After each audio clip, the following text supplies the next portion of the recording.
Welcome to Jay's Studio for another video about Eryone 3D printers. It seems to be what I'm making most of my videos about, even though these are not my only printers. So today we're going to talk about installing a 3D printable upgrade to the Eryone Thinker SE. And this is to go along with the upgrade that I posted a video about, maybe a week ago, when I talked about installing an X X-axis belt tensioner that I got from Amazon, and I posted the link to it. It's an all-metal unit, really nicely fitted to the Eryone Thinker and the ER20 for that matter. I really like it. Unfortunately, they don't make one that actually corresponds to the way the the Y-axis belt is attached to the printer. So I couldn't order one of those, so I wound up printing one. And I actually printed this about a month ago. So I'm just going to talk to you about the model or the thing, if you will, off of Thingiverse that I printed. And I will put a link down to it in the description. It's basically a carrier piece, which uses the same screw holes as your original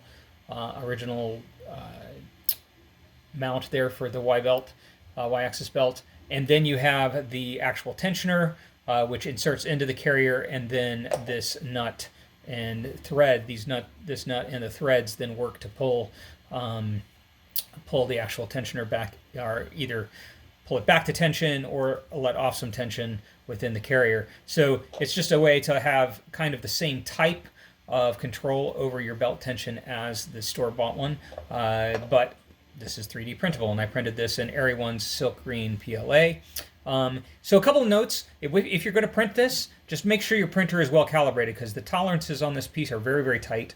In fact, a month ago, I definitely found out that I was over extruding a bit, because these were quite tight.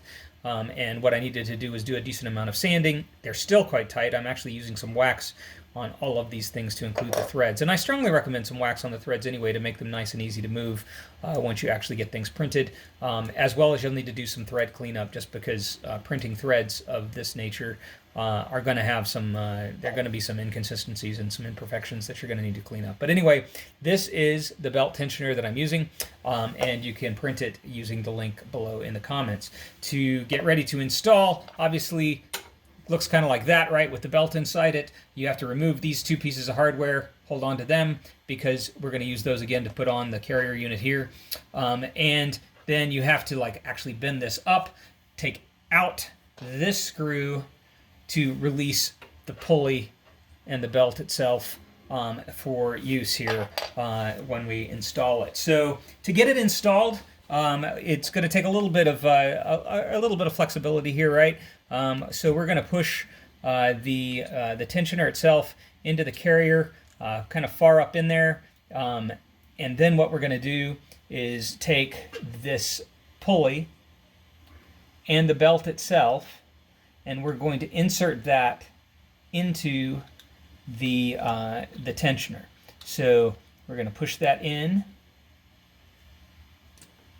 until we see that we've got the hole relatively lined up, so that then we can use the hardware that we saved from before.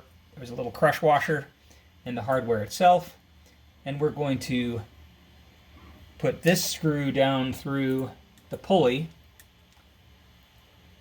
just like this.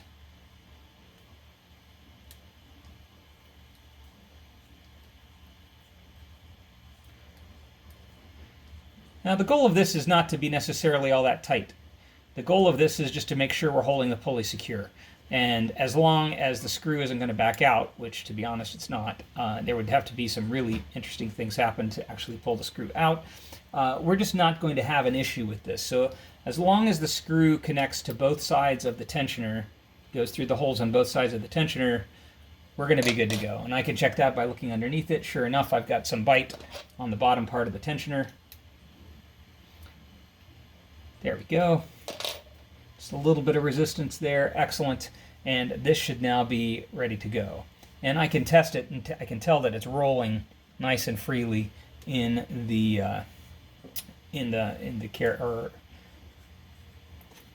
pulley's moving nicely. So I'm going to actually push this up a little bit because we're going to have to do, and now I've got it to where these two screws can be mounted appropriately on the printer itself. So we're going to take these,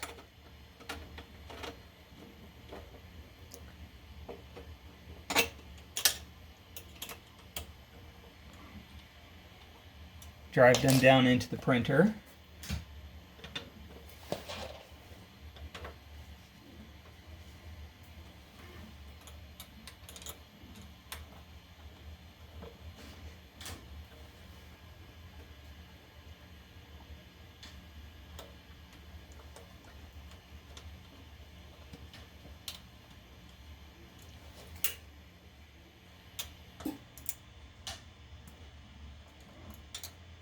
And again, they don't have to be very tight.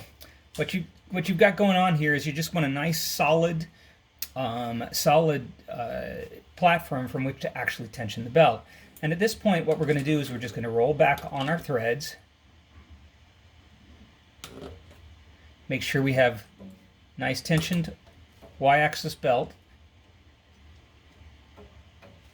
That's actually really kind of nice right there, nicely tensioned. And then make sure that it moves without any issues.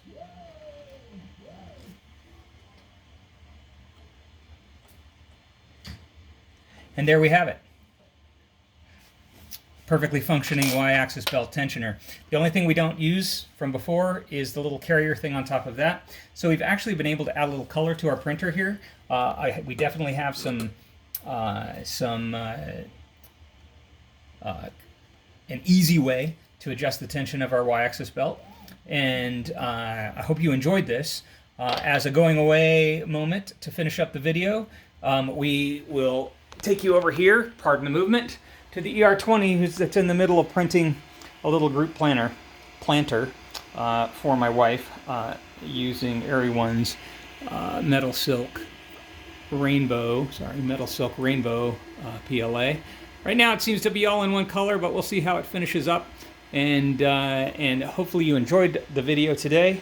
Hopefully you're having fun printing, 3D printing any number of things. Leave a comment below, like and subscribe if you would, and have a great weekend out here.